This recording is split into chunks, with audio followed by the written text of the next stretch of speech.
네, 여러분들 안녕하세요. 평영정입니다.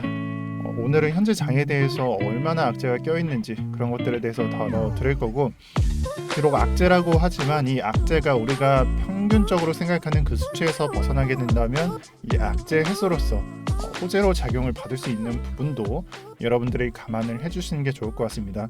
물론 그 중에서 가장 중요한 것은 오늘 새벽 3시에 예정되어 있는 FOMC 일정 이후에 이 제롬 파월의 성명서 또는 기자회견 등이 가장 중요한데, 그 내용에 대해서는 어제 제가 정말 상세하게 말씀을 드렸으므로 오늘은 다른 이슈들도 챙겨보도록 하겠습니다. 첫 번째로 볼 이슈에 대해서는 러시아랑 우크라이나의 전쟁 이슈가 되겠죠. 그리고 많은 분들이 이렇게 생각을 하실 거예요. 러시아가 핵무기를 준비한다는 등, 또는 협상 테이블에서 흐지부지 흘러가면서 그냥 우크라이나를 침략할 거라는 등 이런 공포스러운 생각만 한다는 말이죠. 그리고 그 원인에 대해서는 지금 장이 여러분들이 그냥 낙관적으로 또는 괜찮아, 버틸만해 이렇게 생각할 장이 아니라서 우리는 그냥 우리 입맛에 맞는 기사만 보고 있는 게 아닐까 합니다. 사실 우크라이나랑 러시아는 협상을 계속 진행 중에 있고 별다른 진전이 없지만 추가 회담이 예정되어 있어서 우리가 그냥 포기할 것은 아닌 듯 싶습니다. 그래서 이 이슈랑 연관이 되어 있는 게 러시아의 디폴트 이슈인데요. 디폴트 금액이 사실 이거 가지고 디폴트를 할까 싶겠지만 러시아가 경제적으로 압박을 받고 또 제재를 받고 있기 때문에 외유 보안고가 의미가 없어지게 됐고, 이 1200억 밑으로 내려보면은 한 1200억 달러 정도 되죠. 이 외환 보유고를 제재를 먹었기 때문에 달러로 이 채권 이자를 지급을 해야 된다는 말이죠. 근데 러시아가 달러가 없어요. 그래서 우리는 루블화로 제공을 한다는 등 그런 얘기를 하고 있는데, 달러를 제공하지 못하면은 디폴트 상황에 몰립니다. 따라서 사람들의 생각은 디폴트가 되지 않기 위해서 러시아가 종전을 할 것이고 협상을 할 것이다라고 생각을 했었는데, 이게 틀어졌죠. 러시아가 그냥 다 무시하고 그냥 밀어붙이고 있어요. 그래서 이 이슈에 대해서 디폴트가 되니까 하락이 존재한다, 또는 장에 그냥 무조건 쏟을 것이다, 이런 걸 생각을 하지 마시고요. 잘 생각해 보면은 헝다도 비슷했습니다. 여러분들이 헝다 이슈에 대해서 이번 달에 디폴트 상황에 몰린다라고 해서 우리가 걱정을 했다면 다음 달에도 그런 이슈가 있었고 또 2개월 뒤에도 그러한 이슈가 있었어요. 그게 이 채권이자 지급이라는 게 좀 내려보면은 이게 유예 기간이라는 게 존재해요. 그러니까 오늘 당장 지급을 하지 않더라도 유예 기간을 준다는 말이죠. 내가 그냥 만식이 형한테 100만 원 정도 빌려줬으면은 4월 달에 갚어, 4월 1일에 갚어라고 말을 했다라고 가정을 한다면 만식이 형이 4월 1일에 안 갚았어요. 근데 그 조건에 4월 1일에서 한 달 동안 유예 기간을 주겠다. 형 그냥 한 달 뒤에 줘. 이런 거랑 비슷한 겁니다. 그래서 이 채권 이자를 지급하는 게 이거고 또 달러에 해당하지만, 사실 러시아는 가지 않더라도 디폴트에 몰리지는 않을 겁니다. 사실 그런 상황을 대비하는 약간 우리들의 투자자들의 마음이 더 반영이 될 것 같고요. 그래서 저 같은 경우에는 이 이슈가 헝다 이슈처럼 흘러갈 것이다라고 생각을 하고 있고, 러시아 측에서는 달러를 준비하지 못할 겁니다. 하지만 이 유예 기간이라는 게 있기 때문에 사실상 디폴트가 아니지만 언론이 참 대단하죠. 우리가 정말 공포를 느낄 만한, 아니면은 환희를 느낄 만한 그런 이슈들만 제공을 해요. 그래서 사실 오늘 날짜를 제공을 하지 못하면은 그냥 디폴트라고 떠들어도 될 겁니다. 이런 것들을 그냥 무시하고요. 이에 따라서 투자자들은 공포심을 느끼고 매물을 던져댈 거고요. 단기 하락분은 반영이 될 겁니다. 하지만 제가 봤을 때는 이 단기 하락분에 대해서 지지를 이탈을 한다는 등 그렇게 그냥 엄청난 하락분이 반영될 것 같지는 않습니다. 단순히 이런 이슈 등에 따라서 단기 하락이 존재할 수 있다는 것만 여러분들 체크해 주시길 바랍니다. 네, 그리고 지금 장에 대해서 여러분들은 정말 이런 생각을 아마 하실 거예요. 야, 이거 말도 안 되는 장이다. 그리고 한 시간 만에 어떻게 6%를 올리고 6%를 뺄 수가 있냐? 이거 그냥 세력이 움직이는 거다라고 말을 하는데, 모든 상승과 모든 하락에는 원인이 있다라고 생각을 하는 사람입니다, 저는. 그래서 이번 장에 대해서 좀 설명을 드릴게요. 일단 단기 상승부터 설명을 드리고 이번 장이 더 안 빠진 이유에 대해서 또 설명을 드리도록 하겠습니다.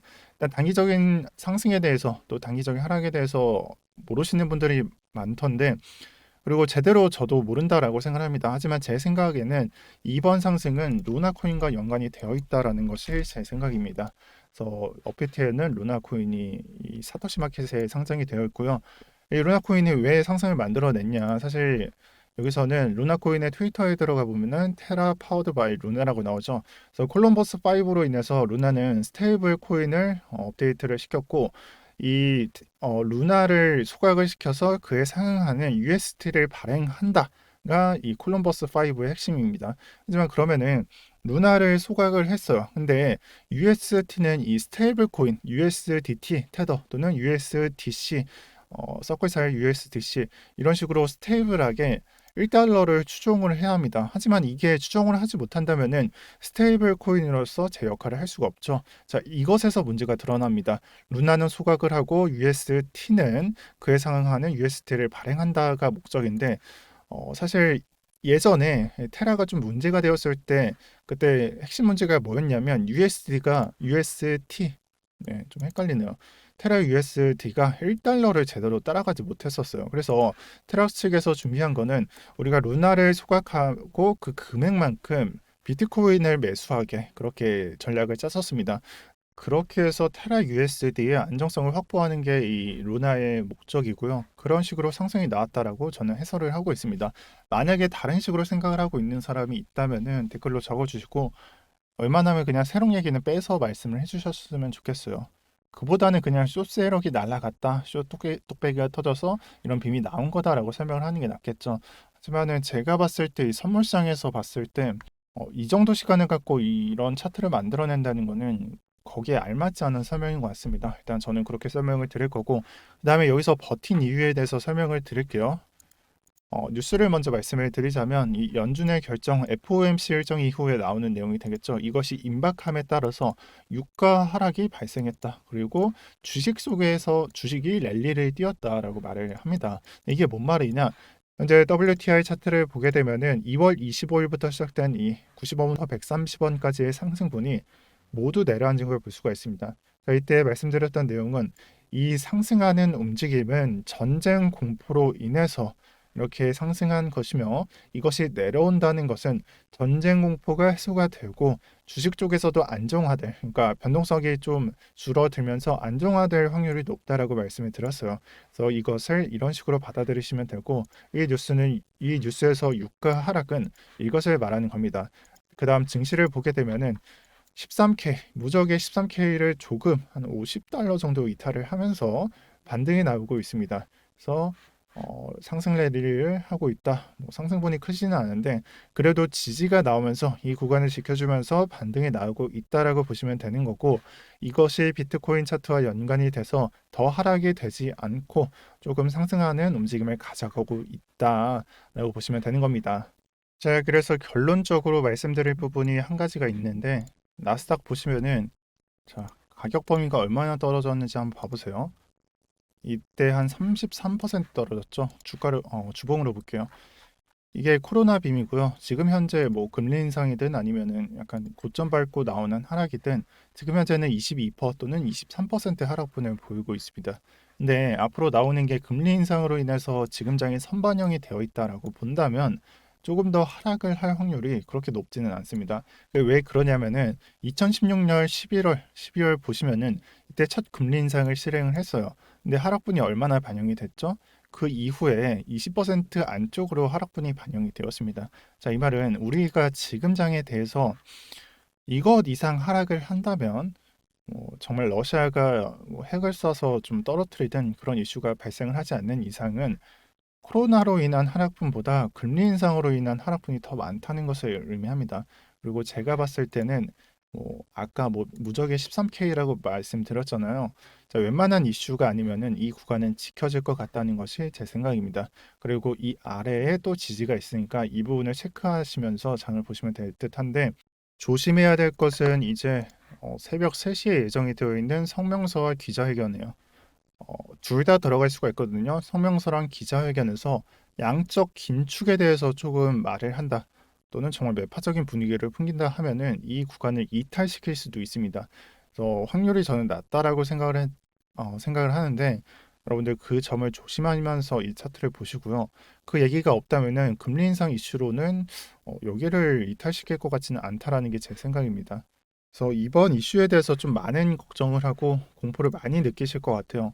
그리고 하락분이 안 나온다라고 저는 확정지어서 말은 못하겠어요. 실제 하락분이 얼마나 나올지에 대해서도 저는 점쟁이처럼 말씀을 드릴 수 없는 거니까요. 하지만 제가 봤을 때는 저도 알트를 좀 많이 들고 있기는 하고 이제 뭐 무의미하게 뭐 수익이거나 손실을 막 왔다 갔다 하는데 사실 이번 장에 대해서는 이 구간까지는 좀 알트를 들고 있고 그 구간을 무너뜨리고 손절까지 터치하면 손절을 하시고요.